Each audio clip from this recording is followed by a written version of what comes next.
Hey, this is Ramon Ray, founder of smarthustle.com. Thanks for listening to yet another exciting, well, it's exciting for me at least, exciting podcast, discussion, video interview with Anika Hobbs, who's with Nubian Human. And we're going to talk to her about her business, her journey, where she's come from, where she's going, her thoughts, her tips, most importantly, as you all know, and advice for those listening. And if you're listening to this on iTunes, on Stitcher, where it may be, give us a vote, give us a comment, give us an uptick, say you like it. And if you don't like it, quietly tell me, just email me directly. I'm just teasing, but let us know you like it. And definitely you can check out this and other interviews at smarthustle.com, where we profile in an interview entrepreneurs. Anika, thanks for joining me today. Thanks for your time and sharing with me your light and power about business. I appreciate it. Of course. Thank you for having me. You're welcome. You're welcome. So let's dive into it. Tell us about who you are, your journey. I know you're into fashion, retail, clothing. I'm just not a fashionista. I'm like, I just put on a shirt and do it. But tell us about yourself personally, and then spend a few minutes and recap who you are and what brings you here today. Sure. Well, like you said, my name is Anika Hobbs. I am the owner and chief curator of Nubian Human. I am originally from Boston, Massachusetts, but now I'm in the DC area. So I went to school for design. I always start my story off just to give a little background to what we grew into. My background is in environmental design, which is like interior architecture. And that means you're very smart as well. Like when I hear environmental design, I just think somebody very cerebral. I'm like, whoa, like, go ahead. I mean, at one point I thought so, but I don't know now.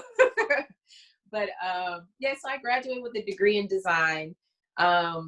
And then as soon as I got out of college, my mom was like, you need to get a job. These student loans are rolling in. I went to Syracuse University. And I started working with H&M when they were new to the U.S. So I think right now they probably have over 350 stores. I started when they had about 5, maybe. Wow. Yeah. So that was a lot of years back. But it was, a very small, at the time, it was very small in the U.S. It's a Swedish company, but very small in the U.S. And very quickly, I grew with the company. I started out as a sales consultant, just running racks and ringing people at the register, putting clothes back from the fitting room. And then I got into the track of visual merchandising, which is something that I had never had heard of before. Okay. So for me, my aspirations were to go to college and get this big like architecture job, but it just didn't pan out that way. And I'm actually so thankful it didn't. But so I did visual merchandising with them for a couple years. And then I started traveling with the company for about 2.5 years. So as they were growing, I just opened stores every 2 weeks. So I was in Chicago, San Francisco, Connecticut, Toronto. I opened their first store in China. And then I just grew with the company even more. And eventually I became a district manager. So I had all of New England and then upstate. And then I wanted to move further down south. So I got the DC, Virginia, and Maryland stores. And then in 2012, I left the company after being with them for so long and learning so much. And I just want to underline that. That is a big deal. I mean, I say that in particular because working with a great brand like H&M, it's so long, you learn so many things. So I just want to underline, especially for the young people doing it, we talk about entrepreneurship. You have to be an entrepreneur. You're working with especially a larger brand like that gives you, I just like it. I think that's in itself, that's a chapter. That's a big deal. So kudos. Yeah, I always speak to that as in, I didn't get my master's, but I got my master's working for H&M. So I learned everything about the company. I learned how they grow. I learned what worked for them. I learned their transition from being a Swedish company and then coming into the States. Just how they expanded from online. When I started, they weren't online. Wow. So I learned so much from the company that it gave me the fuel and the understanding and the knowledge that I need to create my own business. So I always tell everyone, like, I know that you don't want to work for anybody. You don't want to punch in. You don't want to answer to a boss, but there's so much learning. Plus you're getting paid, but there's so much learning you can do when you work for someone else and really get the insight on the business. Yeah. Powerful. Yeah. So 2012, I left. And then 2013, I opened Nubian Human, the first store in DC. And we've been moving ever since. We focus on brands of color. So about 98% of our artists are people of color. We've worked with over 500 brands in about 35 different countries and 6 different continents. And can you just pause there 1 second just to educate me and us? Remember, I know nothing about this industry. So Yeah. artist, what does that mean? I have an idea what that means, of course, but artists, Mm-hmm. brands, help us understand the business, whether it's yours or maybe Mm-hmm. step back a bit and educate us on the fashion business in general. The Right. shirt I'm wearing, your clothing, help us understand the pieces that make it on this when we order it either online or in a store. Give us education. Right. Yeah, so we basically source from various brands, and it could be somebody who's just creating one-off pieces themselves, so a tailor, Got to it. brands that actually do manufacturing. Most of the manufacturing does come off of the African continent, um, and so we just really work with brands that really focus on culture, tradition, the African diaspora. Even like when we say brands, we say a range. So it's clothing, it's art, beauty products, homeware, accessories. We carry it all. And we opened our second store in Baltimore, Maryland, in August of 2019. So a little less than a Wonderful. year. And do you think when you opened that store, did you go back to kind of H&M in your head and like all those things you learned, like, okay, this is what we did. I did this for X amount of years. I bet that gave you a huge repository of knowledge. Oh Open up yeah, your second store, you opened up whatever, yeah, dozens, whatever the number was. So yeah. I mean, I would have to say everything that I learned pretty much came from H&M. nice. Of course, my college, because I paid for it, so I have to say I applied that information. But but I mean, that was my entire background. I did work for Restoration Hardware for a very short time, kind of just to learn about luxury and hard goods, and just high level customer service. But my background is H&M, so everything that I understood as far as supply chain, presentation, Wow. management, loss prevention, accounting, all of it came from my experience with them. Nice, nice. And can you walk us through then what is it like to open up and own a retail store? I mean, many of us know a Macy's or an H&M. That's all I know. You go in and I don't know, there's some no-goes that sometimes beat, sometimes don't. And I feel sorry, like you said, you were the person who hangs the clothes up like after all of us crazy people, That I was don't me. want these 20 skirts. Um, That was me. so that's one question I have. I don't want to sidetrack too much, but like when they say, Mhm. no, we'll hang it up. Do they really mean that? Or like they hoping that Ramon takes those 20 shirts and puts them back on the rack? Well, no, we do want to hang them up. I mean, we Okay. don't want to come into the room and they're all on the ground, but we do want to hang it up because there's a certain way that it has to be hung. I So see. Because I that always feel bad. I got 4 pair of jeans, 6 pair of jeans, and a young lady, a young man's like, no, just leave it there. I'm like, no, I can take them. They're like, no, I can take them. I'm like, no, I'll take them. No, sir, please leave it right here. So, yeah. but give us a sense of what it's like to before we get to opening a store, to have the business you had. Can you, especially for those who don't know about retail? And then the second question I do want to add, Anika, is that for those who are in retail and fashion, what's your tip for them? So talk to those who don't know about, the world of fashion. What are some of the pieces you've had to do? Can you walk at a high level what that means? Yeah, sure. I think one thing is you have in being in fashion, you have to be comfortable with change. Okay. So there's a lot of other brands, there's a lot of other businesses that aren't as seasonal as we are. So if you go to a grocery store, pretty much it's the same thing all the time. But when you're in a fashion brand, you've got seasons, and so constantly we're changing seasons, and they add more seasons. Like now we have resort, we Right. have high summer, and so for us, it's always knowing what's hot. It's always being on trend and above trend. And that's something that you really, really have to focus on, knowing your industry. That's in anything you're in, but in fashion, it's knowing where you are and where it's going at the same time. Typically for us, our buying cycle, one thing that I always tell a lot of fashion brands is know your buying cycle. So know when you're able to get, especially if you're like a fashion house, when are you able to get your fabrics? When do you start designing? When do you start manufacturing? And then reaching out to us buyers to get the product into the stores. Got it. But for us, being that we work with brands of color, our buying cycle is a little bit different. So a lot of times, a lot of the brands, if they're on the continent, for example, I have one brand that I work with out of Johannesburg, South Africa. Their seasons are opposite our seasons. So now they're into winter while we're going into summer. So, what does that look like as Right. far as them shipping to us and things like that?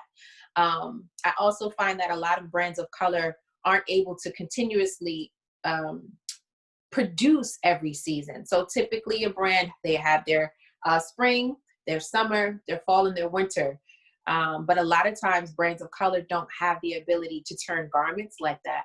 So we're buying sometimes shorts in July when we should be buying sweaters for fall. Got it. So our buying cycle is a little bit different than typical stores and boutiques, which is fine. Because our mission is to support these brands and businesses. So that is paramount to anything. But yeah, I mean, I think learning your industry, knowing what's happening, like right now, I'm super curious about how the pandemic, yes, how COVID, science and medicine is going to influence fashion right now. Right. So, everyone's wearing a mask now, but what type of fabrics are going to come out that are going to be virus resistant or more water resistant or moisture resistant to help in being a barrier for the transmission of diseases and things like that. So that's powerful. That is powerful. And so I understand it. So then what, as far as Nubian Human is, you are a retailer. And when you say brands buying the clothing from someone, let's say in South Africa, who's making this shirt fully, and you are buying it from them, not per se where Anika is designing it like on the sketch. They're doing that and you're buying what they give, correct? That's what I'm just trying to, that difference between the person who's sketching it in some Soho loft versus another brand, H&M, buying 10,000 pairs of Calvin Kleins. Just help me understand that. Right. So most of the time we're buying them for brands who already have the designs. Got it. And we have designed different, like we've designed shoelaces and T-shirts, shoes, bags. We've designed all sorts of things. Like we worked with a brand in Senegal to design shoes that were made in Morocco. Got it. So because we work directly with the brands, we are able to do like special collaborations and things like that. We've worked with a shirt brand and a jacket brand out of Togo. And so they were able to make designs that were specifically to us. But most of the time we are purchasing items that they already have, that they've already designed. Yeah. I love it. And then let's talk about the marketing of it. What is that like? I'm making assumptions here. Again, on this interview, I always, once in a while, I put my foot in my mouth, which is okay. So, but what's it been like to market it? I assume you're marketing to a niche market. I'm assuming people like myself, Black or African diaspora, as it were, whatever, or it could be Caribbean, etc. Now, could be doesn't mean white people or Spanish people or Germans can't buy, but I'm assuming, we buy from our heart. So what is that like and what lessons have you learned? It's kind of like a store selling mugs for left-handed people, I'm guessing, or a store selling, whatever, watches for people who like all pink. Right. What is that like and what have you learned? How are you doing it? Yeah, I mean, I think for me, it's about penetrating the market. Obviously, I'm my own customer, so that makes it a little bit easier. But we're not in a silo, so I think there's there's a variation of how we are and who we are. So there's a lot of studying of demographics and psychographics. But I think on the marketing side, it's about not getting comfortable. So I think it's because a lot of people feel like I know my brand, I am my brand, or I've studied my brand. But things change, psychology changes, interests change. Even when we think about like what's happening now, you go from wanting to give your customer mostly clothing. They're used to buying clothing right now. They're used to coming to your store, trying on pieces and shopping for clothes. For us, we had to pivot. What do my customers need now? They're not able to go to the hair salon, so they need more hair products. They're not able to get to the barbershop, so they need beard grooming products. It's about knowing like all the nuances, corners, and pockets of your customer and being able to serve. That's what we're here to do. Before we call ourselves like a fashion brand and all that other stuff, we say that we're here to serve. So it's studying your customer. What are their interests, their children, their spouses, their friends, and filling the gaps of their life. Got it. Wow. And then how does that translate to practical day to day? And here's what I mean. You're talking to a person who understands retargeting, Facebook ads, Twitter ads, you're knowing your funnel, knowing social media, all that stuff, as you may get a sense if you look me up, what I know. How does that translate being laser-like in we're selling clothes, African themed, my words, I'm not sure if you use those words, African themed, okay, et cetera. So you need to find people, as Seth Godin would say, we're raising the flag. We're this. We need to find people who want this. So now how Right. does that translate into traditional marketing, or maybe you don't? You follow what I mean? How do you find now, I get what Hmm. you are about. How do you Hmm. bring people to you? How does that work? Yeah. Yeah, I mean, for me, it started from day one. So before we even opened our doors, I was the girl I was the let out girl. So if there was anything happening anywhere that I thought my customer would be, late at night when the club was over, I was the one handing out flyers. Late at night when homecoming was happening, I was handing out flyers. Eventually, you grow into that. It's that same mentality as you build out your sales funnel. So now you bring that to Facebook. What are they looking at? Where are they now? Where do they attend? Do they go to Afro Punk? Are they at Essence Festival? Are they reading about Oprah? Are they Got reading it. about Michelle Obama? It's just understanding everything that they are and being there in front of that. And I think, yeah, you just take that idea from like your graphics, the face of your website, your Mhm. landing pages, anything that you do, the words that you use, the language that you use, like understanding their age group also, like, do they say hype or do they say lit? Like those small things, and uh, make a difference in communicating and actually reaching to them. So, and we think about all of that.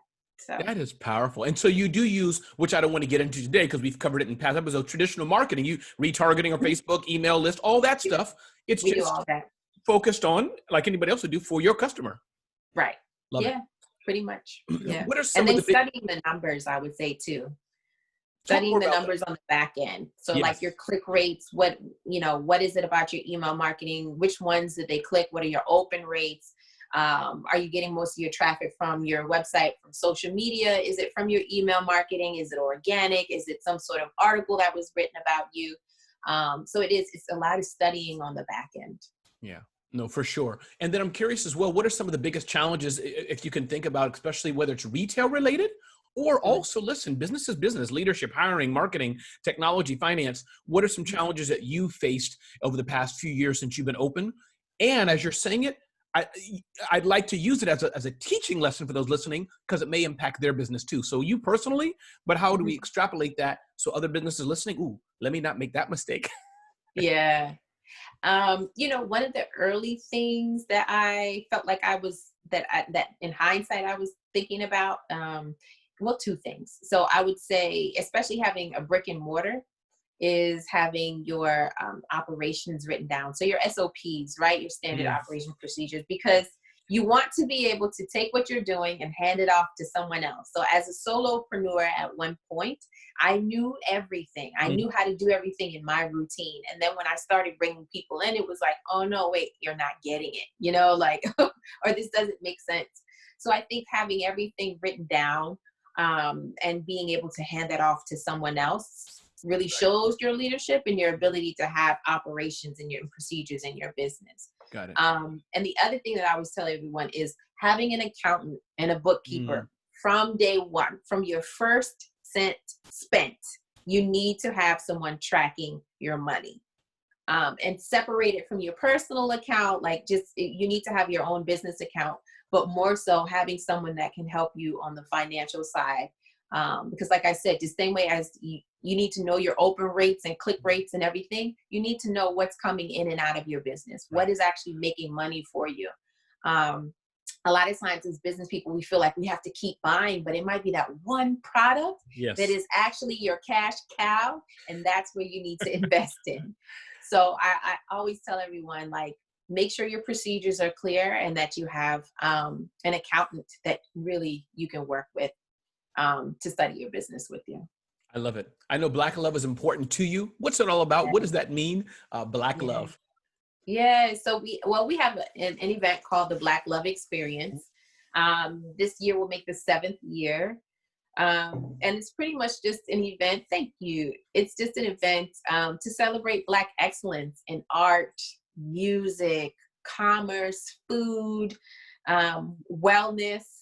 And we just use this period in time to charge ourselves, especially like in moments like this, in this climate that we're in now. Yes. I think it's important that we have safe spaces where we can come together and talk about the issues, and also sometimes just put it down and just enjoy each other. So we're really excited. This year is going to be very different than any other year due to social distancing, but we're really excited about happening this year.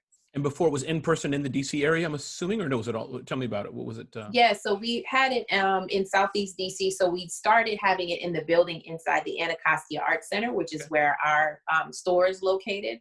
But we outgrew that building, and then we got in some major partners. And so we were able to have it on the art campus, which is still in DC. Okay. And so they were really awesome to us last year. And then because of social distancing, you know, we want outdoors, we want some more space. Yeah. So now we're looking elsewhere for that. Good. So you'll still have it ideally, still as because just so people, you know, you'll still have it and do it, but you'll just have it outside and yeah, but we'll also have some really major standards in social distancing. So we're bringing in a little bit of technology, a little bit of innovation, probably anything that anybody who's ever been to the Black Love Experience before, scratch that out of your head because we have to completely revamp how we do. So we're really excited though. Well, anytime you want to upgrade the experience and even have it better and come to the vacation capital of the world, New Jersey. New Jersey is where it's at. People don't go to Hawaii. They don't go to San Diego. They don't go to Cancun. They come to Jersey. Right. That's so true. I'm going to bring that to the team for 2021. Have a vote. Should we do Las Vegas, DC, San Diego, or New Jersey now? Or Jersey. Right. But Annika, it's been such a pleasure just chatting with you and talking with you and learning about you. Oh, what I do want to ask is now, COVID has happened. I think as I read, you opened your second retail store. You had two running. What has it been like for you? And do you anticipate opening and things going back to some normal in the next few months? Or are you shifting, Ramon, we're closing everything only online? What's, as far as you've disclosed and can talk about, what's your roadmap for the next 3 to 6 months, if you know? Yeah, so pretty much we've been closed since March 13th. So over 2 months now, going on 3. And it's been pretty difficult having both stores completely closed. Thank goodness we had a presence online, and we made a very quick pivot to get everything that we did have onto our website. Before, our website was kind of like just like a reference point. Yeah. And they can, you know what? And it's there. Just click around and then come into the store. But now it's like the lifeline of our business. So thank goodness, you know, our team was very quick in making that pivot, and that has been sustaining us. We've just been kind of just functioning on just getting grants, trying to get grants as much as possible, focusing on our marketing and promotions to lead them to the website and buy. We will open. I'm going to put it out there. It will happen. We will remain and will open. When, I don't know. That's been the real hard part is we're not sure when, but we are pushing to open back our stores. And I guess the when is about local government regulations versus when you're ready, and a mixture of your employees and all those kind of things, variables. But yeah, there's a lot of factors. There are. One of the questions that came to mind is that talking about non-Black people, let's put it that way. Sure. How's the marketing then? And I asked, the context is I grew up in New York City, and you know, a lot of gentrification is going on and things. But the point is interesting to see in the Jamaican beef patties, Trinidadian beef patties, white people in line and eating food they normally, you know, let's just go to Starbucks, but they're because they're living there, of course. I'm just curious with you. I'm guessing much of the market is brown-skinned people. I'm guessing, but how has that been? Is that a market you think to penetrate a little bit, or other people buying and you're like, look at George wearing a dashiki? What's it been like? Just curious. I think, you know, it's interesting that we do have that customer base. Sure. But they're not so much interested in the clothing aspect of it as they are in home and beauty. Okay, that's fair. Yeah, so I mean, like they're very interested in like the teas and chocolate and, you know, things like that. Candles sell really well. It is a market, even on our plan, it's a third market to penetrate. Okay. Because we do have some people who shop with us. Yeah. But I think it's also about supporting the mission more than anything. Absolutely, so which is fair. As long as you have a solid mission, I think people are going to gravitate towards it no matter what they look like. So. Absolutely. And that's fair. I mean, listen, would I wear a Scottish kilt? Probably not. But could I see myself having a Scottish cup? Yeah. Right. So it's good. But Annika, why don't you give us your website address, any way else we can support you, any information before we end this awesome discussion, whatever else you'd like to share, how to contact you, your company, please let us know. So we are located at nubianhuman.com online, and it's nubianhueman.com. Both of our stores are located in DC and Maryland. So 1231 Good Hope Road, Washington, DC, and 211 West Reed Street in Baltimore, Maryland. You can also follow us on social media, so Instagram, Facebook, and Twitter at Nubian Human as well. Awesome. This has been such a great discussion, Anika. Thank you for your time today. And again, Thank ladies and you. gentlemen, you're welcome. My Thank name is you. Ramon Ray, editor and founder and producer of smarthustle.com. If you're listening to this interview on iTunes or Stitcher or anywhere else, give us a comment, give us a recommendation, say you're listening to us, and don't forget to visit smarthustle.com. Sign up for our YouTube channel as well, youtube.com/smarthustle. And you never know, you may see me not wearing this shirt next time, but one from Nubian Human. Thanks for listening. Have an awesome, awesome day.